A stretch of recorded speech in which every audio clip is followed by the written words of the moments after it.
tiga, tapi karunianya beda-beda. Gak bisa. Tadi kan kita diperintah untuk mengasihi. Gak ada yang susah. Macam-macam karunia, talenta beda-beda. Gak bisa kita sendiri.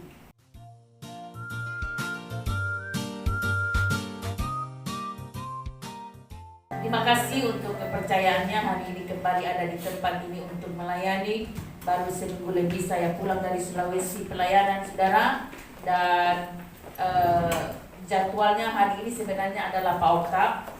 Tapi karena Pak Oktav jadwalnya itu akan berangkat ke Mamasa hari Selasa.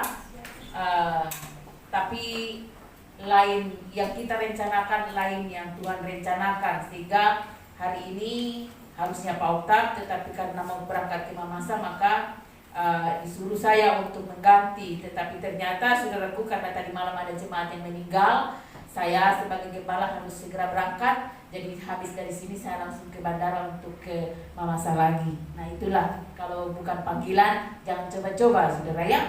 Terbang sana terbang sini, harus ke sana harus ke sini, jemaat meninggal harus didatangin gitu ya. Jadi panggilan, kalau nggak panggilan jangan coba-coba ya. Hari ini saya akan memberikan tema khotbah saudaraku, bagaimana kita mengalami Tuhan. Jadi Tuhan itu bukan hanya sekedar sebagai Tuhan dan Juru Selamat, tetapi bagaimana juga kita mengalami Tuhan itu seperti apa. Sehingga kita menjadi orang Kristen bukan hanya sekedar orang Kristen yang tahu Tuhan, terus tahu bahwa dalam Yesus diselamatkan, tapi selama kita di dunia ini kita mesti merasakan, mengalami, melihat Tuhan itu secara nyata. Memang Tuhan itu tidak bisa dilihat secara kasat mata karena dia adalah roh. Maka mengenal dia harus di dalam roh. Dan bagaimana kita mengenal dia? Yaitu lewat firman Tuhan. Kita buka di dalam Yohanes pasal yang ke-15. Yohanes pasal yang ke-15 ayat 1 sampai 8, saudaraku. 8 ayat ini kita akan baca bersama-sama secara perlahan-lahan, karena katanya kalau kita membaca, mendengar sendiri itu akan lebih tertanam daripada kita hanya mendengar saja ya. Makanya saudara mesti terlibat. Yohanes pasal 15 ayat 1, judul perikop di atas adalah pokok anggur yang benar. Kita sama-sama membacanya. 1, 2, 3. Akulah pokok anggur yang benar, dan Bapa-Kulah pengusahanya. Setiap ranting padaku yang tidak berbuah dipotongnya, dan setiap ranting yang berbuah dibersihkannya, supaya ia lebih banyak berbuah. Kamu memang sudah bersih karena firman yang telah kukatakan kepadamu. Tinggallah di dalam aku dan aku di dalam kamu. Sama seperti ranting tidak dapat berbuah dari dirinya sendiri kalau ia tidak tinggal pada pokok anggur. Demikian juga kamu tidak berbuah jika kamu tidak tinggal di dalam aku.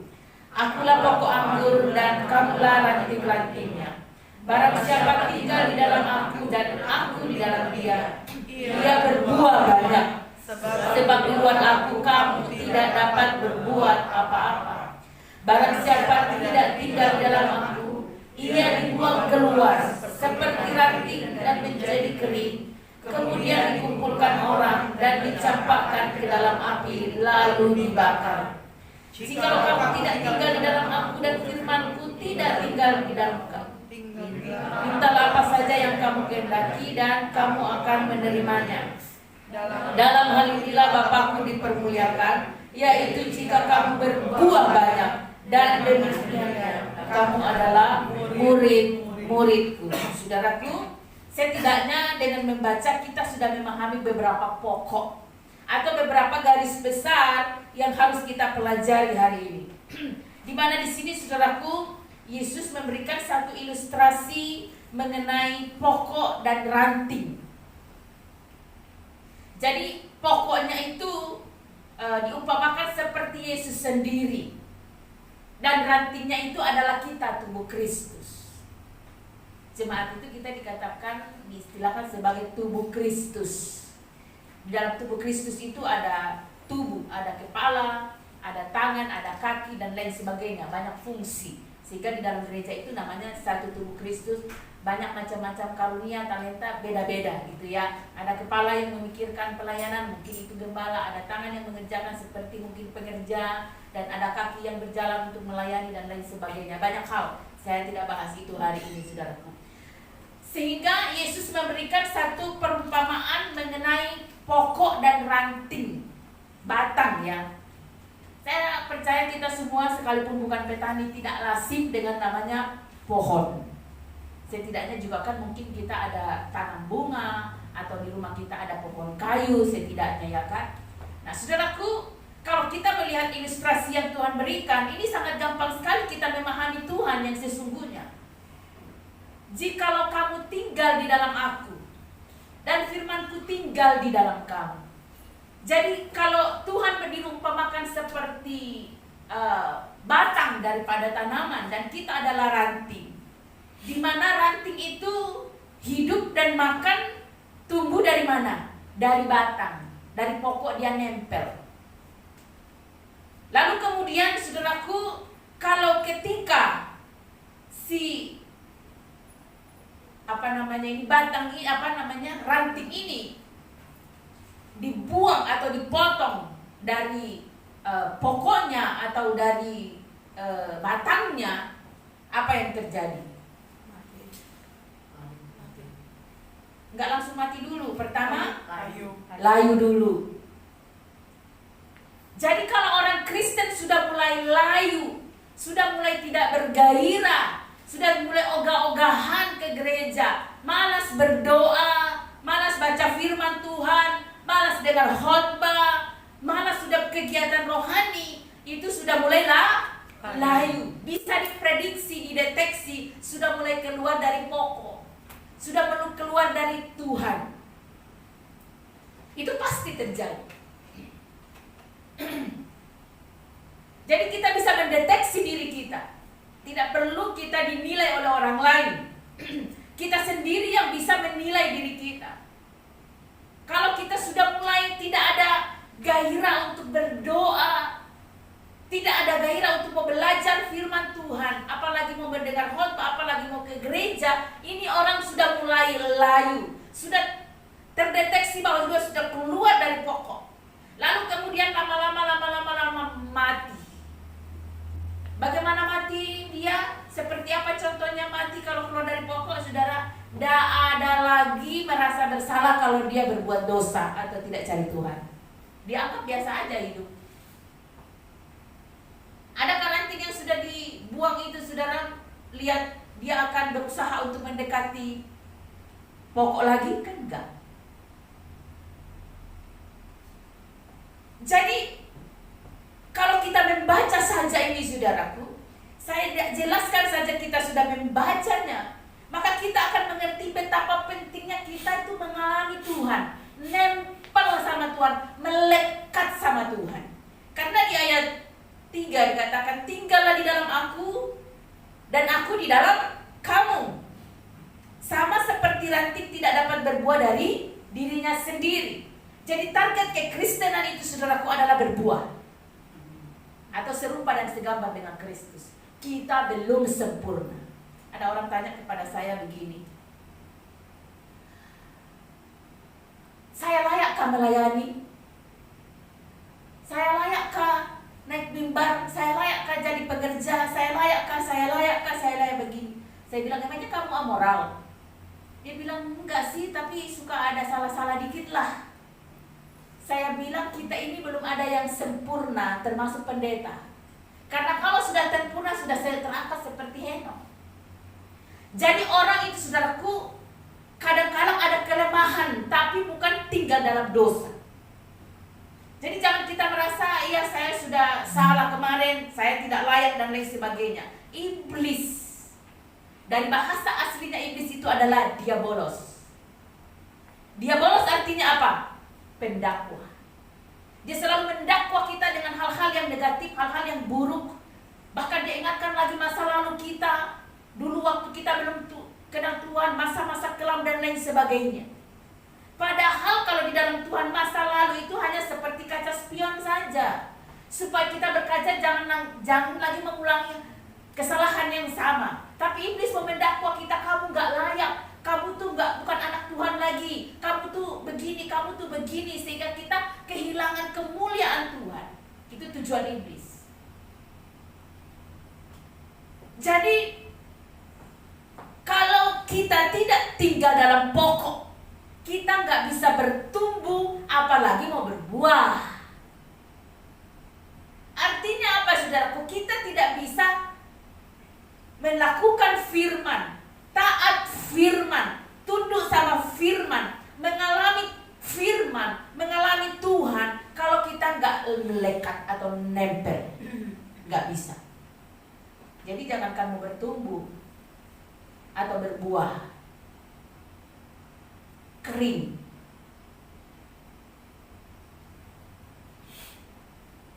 Demikian juga kamu tidak berbuah jikalau kamu tidak tinggal di dalam aku. Ayat 5, akulah pokok anggur dan kamulah ranting-rantingnya. Barang siapa tinggal di dalam aku dan aku di dalam dia, ia berbuah banyak. Kenapa kita bisa berbuah kalau di dalam dia? Karena sumbernya dari dia. Sehingga kita hidup menjalani ketaatan kita kepada firman bukan dengan kekuatan sendiri. Saudara mau mengampuni orang tanpa Roh Kudus, tanpa kekuatan dari Tuhan, gak bisa. Pengalaman ini. Ada orang tanya kepada saya, Bu, saya gimana caranya ya lepas dari pengampunan? Saya terikat oleh dendam. Saya bilang, saya pernah mengalami hal yang sama. Tidak bisa kita mengampuni dengan kekuatan sendiri. Kalau lihat wajahnya langsung muncul reaksi. Tanpa Roh Kudus, tanpa benar-benar Tuhan yang menolong, gak bisa. Contoh kecil begitu aja, mengampuni. Gak usah yang lain lah, mengampuni aja. Karena kepahitan ini, kebencian ini yang dipakai iblis merusak segala-galanya dalam hidup kita. Merusak rohani, merusak tubuh. Sehingga seringkali orang tidak sadar kenapa dia mengalami penyakit yang bertahun gak sembuh, kenapa dia mengalami penyakit ganas dan lain sebagainya. Dia gak sadar bahwa ada yang nempel sama dia ini, gak bisa. Jadi bukan yang nempel, bukan setan, yang nempel kepahitan. Sehingga ini menjadi kendaraannya iblis untuk memperbudak dia. Tapi kan gak gampang mengampuni, gak gampang, saudaraku. Namanya kalau kita dilecehkan, kita direndahkan, kita ditipu dan lain sebagainya, itu gak gampang. Kalau gak melekat, kalau gak nempel, kalau gak sama Tuhan, gak bisa. Jadi saudaraku yang dikasihi oleh Tuhan, nempel ini udah harus wajib, otomatis kalau kita mau. Nah, ayat 6, barang siapa tidak tinggal di dalam aku, ia dibuang keluar. Jadi kalau masih misalnya, saudaraku, kita ada kesalahan, kita ditegur Tuhan, bersyukur. Artinya masih dirasa gitu ya. Artinya masih ada nempel gitu ya. Coba saudara ada ini misalnya pokoknya ya, ini rantingnya, saya gini-giniin, ini rasa nggak? Rasa. Jadi memang terasa. Jadi proses dalam Tuhan itu memang terasa kalau kita masih nempel. Tapi kalau ini udah nggak kerasa, ini dikeluarkan gitu ya, mau goyang bagaimana di sini dia nggak rasa lagi.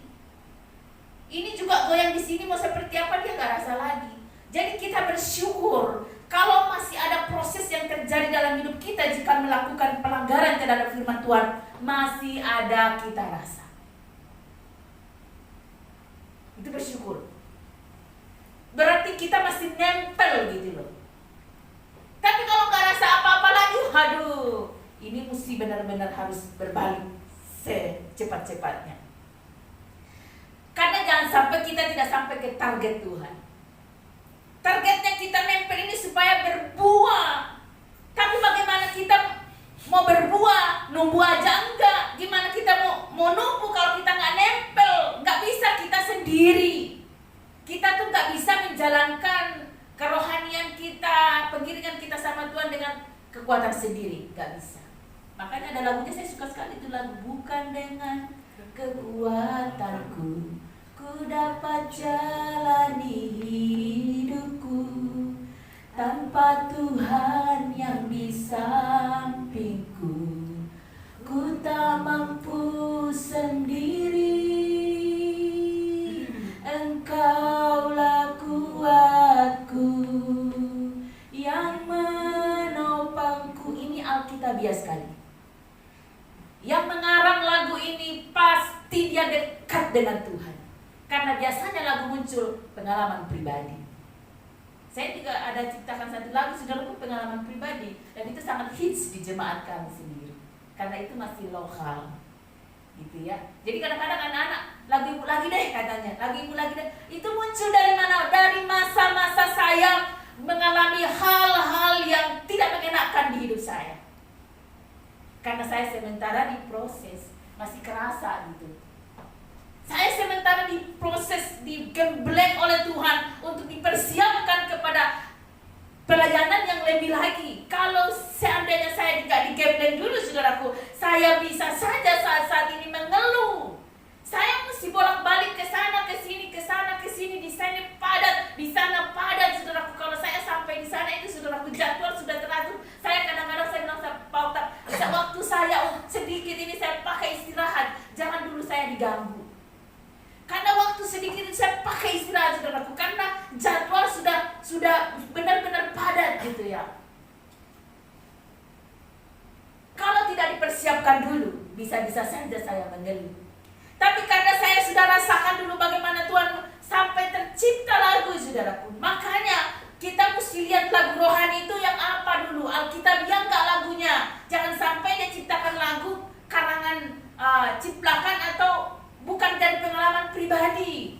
Itu Mazmur Daud, itu pengalaman pribadi Daud yang dia alami. Bagaimana dia dikejar-kejar oleh Musa untuk dibunuh.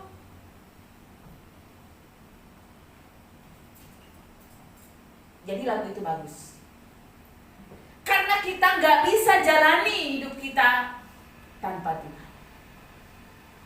Nggak bisa kita sendiri. Makanya ada lagu bagus juga, itu lagu Suka-sukamu Tuhan, suka-sukamu Tuhan. Tapi kebanyakan orang Kristen suka-sukaku Tuhan, suka-suka dia. Yang mau ke gereja terserah dia, yang mau melayani terserah dia, mau dia. Belum selesai ibadah dia mau pulang, terserah dia. Ini suka-suka dia, bukan suka-suka Tuhan. Gak bisa bertumbuh, apalagi mau berbuah, gak mungkin. Gak bisa. Jadi kelihatannya aja rohani, tapi sebenarnya sudah terpisah. Kelihatannya dia ke gereja, tapi hanya sebatas orang Kristen, gak ngalamin Tuhan. Karena orang yang nempel sama Tuhan itu pasti ada pertumbuhan, pasti ada buah. Itu tandanya. Makanya firman Tuhan katakan, dari buahnya lah kamu bisa melihat, dari buahnya lah kamu bisa menilai seseorang. Karena kan pohon banyak, gimana kita membedakannya? Dari buahnya. Pendeta banyak, orang Kristen banyak, tahu dia anak Tuhan dari buahnya. Udah itu aja. Makanya jangan saudara baru kenal orang, ngomongnya bagus dan lain sebagainya gitu ya, langsung percaya gitu ya. Jangan, lihat dulu buahnya, tunggu aja dulu dia sampai berbuah baru ketahuan, oh ini orangnya. Jadi jangan asal Kristen melayani di gereja, oh dia anak Tuhan loh, ayo kita tanam saham, dia anak Tuhan loh, pasti dipercaya. Belum tentu. Justru sekarang ini gereja banyak sekali digunakan hal-hal ayat firman rohani segala macam dipakai menipu.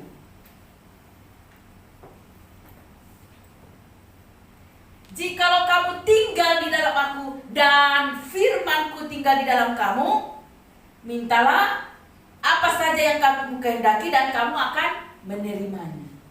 Jikalau pohon ini, saudaraku, rantingnya itu membutuhkan untuk mau menghasilkan buah, otomatis dia akan mengambil serap makanan yang lebih banyak. Saya ini, saudaraku, di daerah membuat satu kelompok wanita tani. Jadi untuk mempersiapkan mereka kepada krisis ketahanan pangan. Saudara kan di sini mau dilatih susah ya, menanam di mana? Di sana kan lahan malah kosong gitu ya. Jadi saya mulai belajar mengenai tanaman, saudaraku. Kapan waktunya untuk berbuah? Kan buah ada di ranting dong. Buah itu nggak ada di batang. buah ada di ranting. Dia akan menyerap makanan lebih banyak. Dia akan membutuhkan nutrisi yang lebih banyak untuk menghasilkan buah. Sebab itu ketika kita harus wajib sebagai orang Kristen menghasilkan buah, kita mesti banyak menyerap dari makanan-makanan rohani. Tapi kalau hidup kita duniawi ya susah. Kita kasih makan daging kita yang kenyang, rohani kelaparan. Makanya firman Tuhan katakan, orang yang hidup di dalam roh, dia akan mematikan keinginan daging. Jadi jangan bilang ya kita sih Kristen, tapi kan kita masih ada keinginan juga lah gitu ya. Gak bisa. Kalau keinginan roh, keinginan daging. Coba kita lihat ayatnya sebentar. Galatia 2 ayat 20.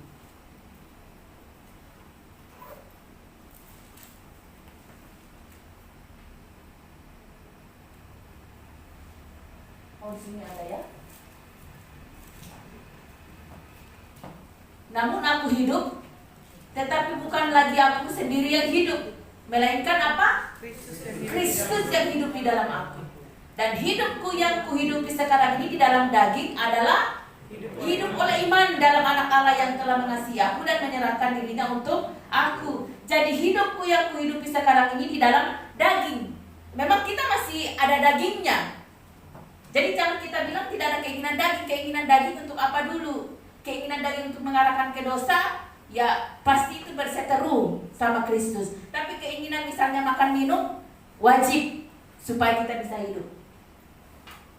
Adalah hidup oleh iman. Jadi daging ini harus ditundukkan kepada iman.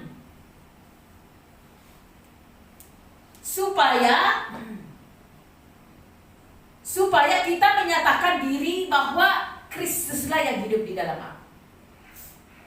Contoh tadi, saya balik ke contoh mengampuni. Contoh mengampuni saja, saudara. Kalau bukan karena Kristus di dalam kita, kita nggak bisa mengampuni. Jadi kita bisa mendeteksi ya. Seperti dokter itu kan, sebelum dia deteksi penyakit kita kan dia tanya-tanya dulu. Apa yang kamu rasa, apa yang kamu alami, di mananya yang sakit. Mendeteksi rohani kita juga gampang kok. Gampang sekali kita mendeteksi rohani kita. Kita cocokkan saja dengan firman. Kalau tidak sesuai dengan firman, maka kita sedang sakit rohaninya. Mengampuni misalnya. Saya ambil satu contoh saja ya. Karena ini banyak sekali, tapi satu saja contoh. Kok saya nggak bisa mengampuni ya? Itu satu pertanda saudara belum dihidupi Kristus. Roh Allah belum berdiam di dalam. Sebab roh itu namanya kudus. Dia itu kudus, kados. Jadi kalau ada kepahitan, tidak bisa dia ada di dalam. Kristen aja, tidak ada hubungannya agama dengan roh. Jadi begitu masih ada kepahitan nempel, belum bisa lepas-lepas, bertanda terdeteksi engkau belum dihidupi Kristus. Engkau masih hidup dengan kekuatanmu sendiri. Hidupku bukannya aku lagi, tapi Yesus dalamku.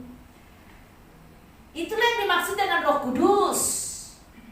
Rohnya Kristus yang dikirim, yang diutus ketika Yesus kembali ke surga. Karena asalnya dari sana, kembali ke sana. Makanya jadi juga orang yang satu roh kembali ke sana, gak di dunia ini terus. Mintalah apa saja yang kamu kehendaki dan kamu akan menerima. Apa yang kita butuhkan untuk berbuah, apa yang kita butuhkan untuk bertumbuh, Tuhan cukupkan. Matius 6 ayat 33 katakan, cari dahulu kerajaan Allah dan kebenarnya, maka semua ditambahkan. Soal makan minum, pakai, Tuhan pasti kasih, gak mungkin enggak. Yang penting mau mengerjakan kerajaan Allah. Kerajaan Allah itu termasuk apa? Rajin, kerja. Karena firman Tuhan katakan orang yang tidak mau bekerja jangan kasih makan. Makanya saya tidak setuju pelayanan-pelayanan kasih makan orang di jalanan itu. Saya nggak setuju. Itu tidak Alkitabiah. Orang dia nggak mau kerja, orang dia malas, cuma minta-minta kok. Kita yang ngasih, salah kita loh. Itu bukan taburan benih yang akan menghasilkan berkat buat kita, enggak. Orang miskin dalam Alkitab itu orang punya keterbatasan, cacat dan tua. Janda juga ada syaratnya di Alkitab. Janda yang benar-benar janda, yang benar-benar sudah tidak ada keinginan menikah lagi, kemudian fisiknya sudah terbatas untuk bekerja, itu yang dibantu. Kalau di Alkitab ada syarat-syarat memang suruh membantu orang-orang itu. Lihat syaratnya dulu di Alkitab, saudara. Firman Tuhan katakan, anak cucu orang benar itu tidak minta-minta roti. Firman Tuhan katakan, jika aku akan memberkati siapa yang memberkati engkau. Jadi yang kita berkati itu, yang kita beri itu adalah anak-anak Tuhan. Itu bukan anak Tuhan yang minta-minta di sana. Itu orang malas. Jangan dikasih. Jadi saya tidak pernah membiasakan diri saya untuk kasih yang begitu-begitu. Mintalah apa saja. Kebutuhan apa saudara butuhkan untuk pertumbuhan iman saudara, untuk saudara bisa berbuah, Tuhan kasih. Tuhan tuh gak pernah mau berhutang dengan segala sesuatu yang kita pakai untuk bertumbuh di dalam Tuhan. Apalagi yang kita pakai melayani, gak mungkin Tuhan gak cukupkan. Apalagi orang yang cinta Tuhan, melekat sama Tuhan, itu dia akan rasa, oh ini bukan kekuatan saya lagi. Dia tahu bahwa, wow ini karena Tuhan. Saya kalau berdoa saudaraku, saya bilang, oh Tuhan dahsyat, Tuhan luar biasa, ajaib Tuhan itu saudaraku. Kenapa bisa berkata begini? Karena saya yang mengalami. Saya tidak punya harta duniawi, tapi saya punya kekayaan rohani yang luar biasa. Sehingga apa saja yang saya butuh ada. Sehingga saya merasa orang kaya di dunia ini. Kalau orang kaya secara duniawi, saudara, itu susah kaya, dia gak tidur kerjain. Tapi kalau saya tinggal mau berangkat aja, Tuhan langsung adakan, gitu kan. Tuhan ini ada yang mau dibantu, Tuhan adain gitu ya. Jadi lewat saya, karena saya punya hati gitu ya. Nah, itulah yang dikatakan tadi, fasilitas untuk bertumbuh, untuk berbuah, Tuhan pasti kasih. Apa saudara butuhkan untuk mengalami pertumbuhan rohani, Tuhan cukupkan. Tuhan akan kasih, Tuhan akan perlengkapi. Dalam hal inilah Bapakku dipermuliakan, yaitu jika kamu berbuah banyak, dan demikian kamu adalah murid-muridku. Ini baru dikatakan anak Tuhan. Ini baru dikatakan murid Tuhan. Kalau sudah ada pertumbuhan, ada buah.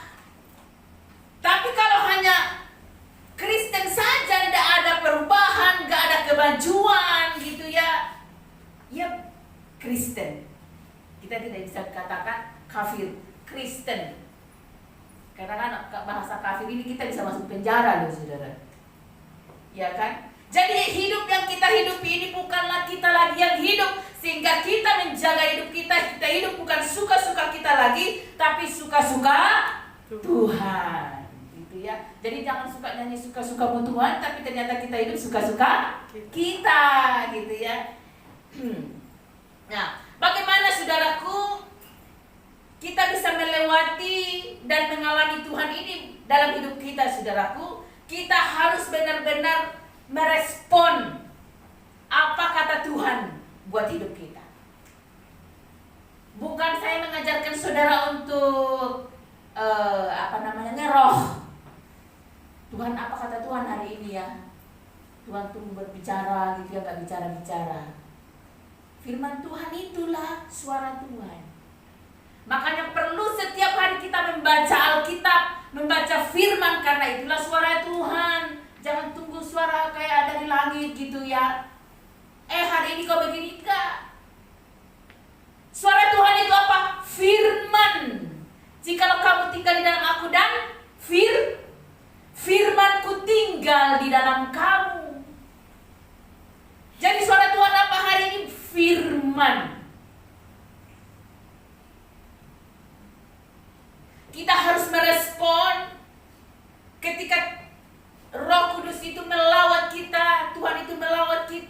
mengingatkan kita akan firman. Jika ada kita salah, kita lakukan. Jika ada sesuatu yang kita mau putuskan, Tuhan ingatkan dengan firman. Kita merespon, saudara. Makanya di gereja kenapa sih orang kok angkat tangan, nggak disuruh juga angkat tangan? Itu respon. Karena dia melekat nih sama dia. Kok orang bisa nangis ya? Kan nggak ada orang mati. Itu nangis bahagia. Karena mengalami. Kok orang bisa jatuh tersungkur pada saat penyembahan? Itu karena merespon. Tidak ada kata yang kita bisa ucapkan dengan kasih Tuhan yang kita rasakan. Karena begitu kita nempel ini, nggak ada bahasa lagi selain bahasa tubuh kita dengan roh kita yang nyambung, sehingga kita bisa berlutut, mengangkat tangan, menyembah Dia, ya kan? Yang punya karunia bahasa roh pakai bahasa roh. Tapi gak semua orang, jadi jangan niru-niru. Jangan merasa saudara belum rohani, belum bertumbuh, belum berbuah karena belum bahasa roh. Sehingga supaya dilihat orang rohani yang niru-niru orang lain di sampingnya, si kalaba-laba-laba, dia ikut juga, si kalaba-laba. Itu karunia. Jadi tidak semua orang bertumbuh berbuah rohaninya itu harus bahasa roh. Di dalam Alkitab itu karunia. Jadi jangan kita mencas orang kalau belum bahasa roh, belum rohani. Justru bahaya kalau niru-niru. Itu bukan bisa jadi bukan bahasa roh, tapi bahasa iblis. Itu sudah terbukti pernah. Kami punya dulu waktu masih di Kisi, pernah ada guru sekolah minggu di BSD. Dia pakai sepertinya ya kita dengarnya bahasa roh ya, karena kita nggak ngerti bahasanya. Ternyata ada orang tahu itu sebenarnya ada semacam kayak bahasa lokalnya di Arab. Ya kayak kita di sini kan ada bahasa Sunda, ada bahasa Jawa. Sehingga kita nggak ngerti kalau itu bahasa Arab bukan, karena bahasa daerah di satu suku di Arab. Nah ada orang yang paham, dia mengerti. Ketika dia ngomong itu, ternyata itu adalah bahasa menyembah iblis. Saya bisa prediksi bahwa ini orang pasti niru-niru. Oh dia dengar di sebelah kiri, kalau berdoa si kalaba-laba-laba. Ya karena nggak enak dia sendiri nggak bahasa roh, dia ikut-ikut si kalaba-laba. Karunia, kalau nggak dikaruniakan jangan dipaksa, engkau punya karunia lain. Semua orang yang nempel, yang melekat, yang cari Tuhan sungguh-sungguh itu pasti dikasih karunia. Pasti ada, nggak mungkin nggak. Tapi karunianya beda-beda. Makanya itulah dikatakan tubuh Kristus. Ada yang mungkin karunianya tuh suka bawain orang sembako, ya nggak apa-apa. Ada orang yang karunianya tuh ya nggak kasih sembako, tapi mungkin dia karunianya pendoa syafaat, ya kan? Bisa macam-macam. Kalau saya bahas karunia itu nggak selesai. Nanti yang ikut sekolah Alkitab bisa belajar itu karunia ya. Karena ini bukan sekolah Alkitab, ini khotbah. Jadi iblis itu saudaraku ingin selalu mendakwa kita untuk menjauhkan kita dari Kristus. Sehingga kita gak bisa mengalami kuasa Tuhan, mujizat Tuhan dalam hidup kita. Coba kita lihat sebenarnya saudaraku. Di dalam Mazmur 63.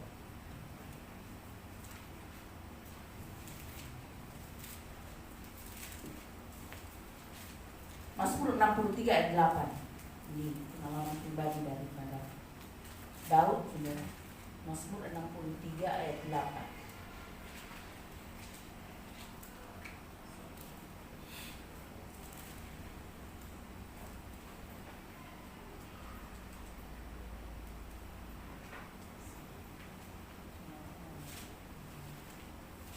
Jiwaku melekat kepadamu, tangan kananmu menopang aku.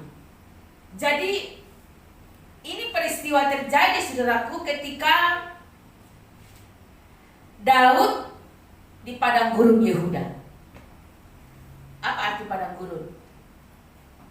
Tidak ada kehidupan. Ketika kita sedang di padang gurun, seperti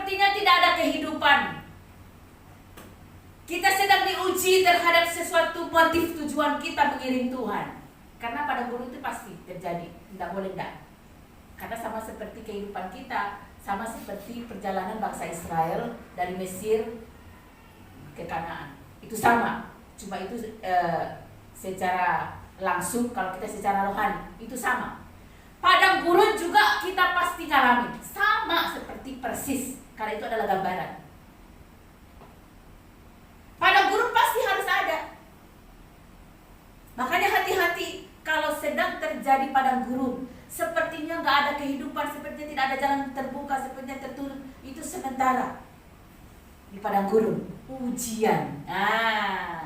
Bahasa rohaninya ujian. Padang gurun itu apa? Ujian.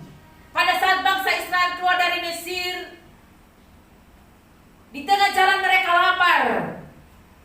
Ya, padang gurun, gimana mau dapat makanan di sini? Sehingga mereka mengomel, mengoceh, gimana sih ini Tuhan? Katanya mau dikasih keluar kami dari perbudakan. Mana janji Tuhan? Kok kita kelaparan? Tidak ada daging, tidak ada roti dan lain sebagainya. Di tengah jalan Tuhan kasih mana, mengomel lagi, kok mana lagi roti tawar. Itulah hidup. Tapi setelah sampai kepada tujuan Tuhan, kita akan mengalami Kanaan. Apa itu Kanaan? Hidup dalam kelimpahan, hidup dalam sukacita, damai, sejahtera. Tapi lulus uji dulu. Kalau nggak lulus uji ngapain? Remedial. Sehingga bangsa Israel putar-putar di padang gurun. Yang tadinya misalnya contoh, saya kasih contoh simpelnya ya, karena kita kan nggak semua ke padang gurun, saya belum pernah. Contohnya ini kita mau ke Cibone, kita bisa tempuh 1 hari. Tapi karena ngoceh terus, ngomel terus, mutar-mutarnya di mana ya? Mutar-mutarnya di Pasar Lama. Nggak nyampe-nyampe di Cibone, padahal harusnya cepat. Nah, bangsa Israel begitu sama dengan kita juga adalah Israel secara rohani. Makin engkau banyak mengomel, banyak kerutu, khususnya di padang gurun, makin gak nyampe-nyampe, putar-putar di padang gurun. Masalah itu lagi, masalah hutang lagi, masalah apa lagi? Masalah kekurangan lagi, masalah apa lagi yang biasanya terjadi? Ya kan saya tidak tahu hidup saudara ya. Mutar-mutar di situ lagi, ekonomi lagi, mas, putar-putar persoalannya padang gurun terus padang gurun. Kapan sampai Kanaan? Kapan sampai janji Tuhan? Kapan sampai kita sampai kepada berbuah? Kalau padang gurun terus. Padang gurun itu hanya ujian. Setelah lulus sudah selesai. Saya dulu diuji dengan namanya kepahitan. Saya benci sama seseorang yang merendahkan saya. Ternyata ketika saya sujud di kaki Tuhan, Tuhan katakan, ini sebenarnya hanya ujian untuk melatih kerendahan hatimu. Dan setelah saya lulus itu, saudaraku, saya mau diinjak orang sekarang, saya mau diapain orang sekarang, gak masalah. Itu hanya proses supaya saya mengalami kehidupan baik, namanya rendah hati. Kita tidak ada orang otomatis rendah hati. Tidak ada. Itu melalui proses dulu. Pastinya pada saat proses ada reaksi. Tapi ketika kita paham bahwa itu cara Tuhan untuk sampai kepada Kanaan, sampai kepada hidup berkelimpahan, itu kita tidak akan mengalami namanya kesulitan. Dan begitu Roh Kudus jamah saya, Roh Kudus pulihkan hati saya justru mengasihi orang itu. Dan setelah saya benar-benar melepaskan pengampunan, saudaraku, ternyata itu Tuhan katakan bahwa akulah yang akan balas. Jangan selama kita membenci orang itu, Tuhan tidak bisa buat apa-apa. Tapi anehnya saudaraku, ketika saya melepaskan pengampunan, sayanya mengalami kehidupan baik, saya mengalami kehidupan yang lebih maju, saya mengalami kehidupan, pokoknya hidup saya lebih baik, saudaraku. Orang yang merendahkan saya, orang yang membuat jahat sama saya itu, saudaraku, akhirnya dari orang kaya menjadi anak-anaknya aja masuk panti asuhan. Bukan kita bersyukur masuk panti asuhan, enggak. Tuhan sedang memperlihatkan kepada saya, firman-Nya itu ya dan amin. Jikalau engkau membenci orang, berarti engkau memakai kekuatanmu untuk mengurusi orang itu. Dan engkau tidak akan bebas-bebas. Tapi ketika engkau melepaskan pengampunan, Tuhan yang berurusan dengan dia, engkau mengalami pemulihan. Sehingga sekarang kalau saya melayani orang yang mau dilepaskan pengampunan, saudaraku, karena saya mengalami. Jadi saya tahu itu tidak gampang tanpa kuasa Tuhan. Itu salah satu contoh saja ya. Dari segi kehidupan kita, mana yang kita terikat, nggak lepas-lepas sehingga kita tidak bisa bertumbuh, tidak bisa berbuah. Harus benar-benar kita dilawan dulu. Harus melekat, nempel sama dia. Dan akhirnya kita bisa berbuah. Apa itu berbuah? Mengasihi Tuhan dan sesama manusia. 10 hukum. 10 hukum. Kesimpulannya apa? Kasihilah Tuhan Allahmu dengan segenap hatimu, segenap akal budimu, dan lain sebagainya. Dan kasihi sesama manusia seperti dirimu sendiri. Kita akan sampai kepada berbuah, yaitu mengasihi Tuhan, mengasihi sesama. Jangan katakan saya sih sayang Tuhan, tapi saya nggak ngasihi sesama saya. Nggak bisa. Ini dua harus. Ini satu paket. Mengasihi Tuhan, mengasihi sesama, satu paket. Makanya kita tidak bisa membenci, karena artinya kita tidak mengasihi dia. Berarti kita tidak mengasihi Tuhan.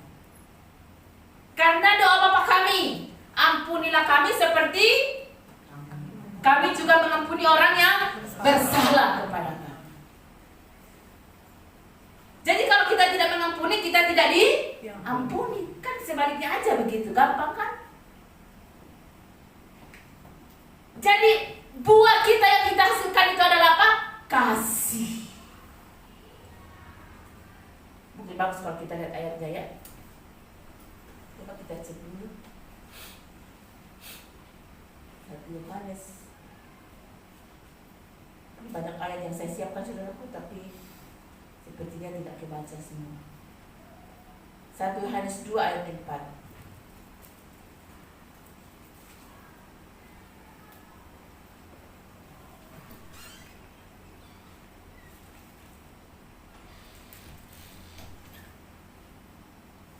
Ya, ini ya. Tadi kan kita diperintah untuk mengasihi, ya kan? Kasihilah Tuhan Allahmu dengan segenap hatimu, kasihilah sesama manusia seperti dirimu sendiri. Itu perintah. Nah, bagaimana caranya? 1 Yohanes 2 ayat 4. Kita baca sama-sama 1, 2, 3. Barang siapa berkata, aku mengenal dia, tetapi ia tidak menuruti perintahnya, ia adalah seorang pendusta, dan di dalam dirinya tidak ada kebenaran. Terus ayat 5. Tetapi barang siapa menuruti firman-Nya, di dalam orang itu sungguh-sungguh sempurna kasih Allah. Dengan itulah kita diketahui bahwa kita ada di dalam Dia. Ayat 6. Barang siapa mengatakan bahwa ia ada di dalam Dia, ia wajib hidup sama seperti Kristus telah hidup. Bagaimana Kristus telah hidup? Dia berkorban untuk saya dan saudara. Demikian pun juga kita berkorban bagi sesama kita, mengasihi sesama kita seperti diri kita sendiri. Kalau kita tidak mau disakiti orang, jangan sakiti orang lain. Kalau kita tidak mau ditipu orang, jangan tipu orang lain. Kalau kita tidak mau direndahkan, jangan rendahkan orang lain. Nah, itu saudaraku. Jadi kita harus sampai ke situ, mengasihi dengan cara menuruti perintahnya. Firman Tuhan katakan, jikalau engkau mengasihi aku, engkau akan menuruti segala perintahku. Jadi contohnya kita mengasihi Tuhan, ikuti perintah Tuhan, mengasihi sesama. 1 ayat lagi, 1 Yohanes 3 ayat 24. Kita maju. 1 Yohanes 3 ayat 24.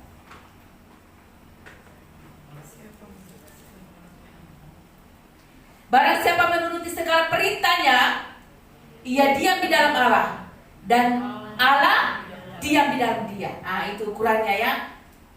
Dan demikianlah kita ketahui bahwa Allah ada di dalam kita, yaitu roh yang telah dikaruniakan kepada kita. Jadi jangan bilang saya punya karunia bahasa roh Allah diam di dalam saya, tapi saudara membenci, saudara tidak mengasihi.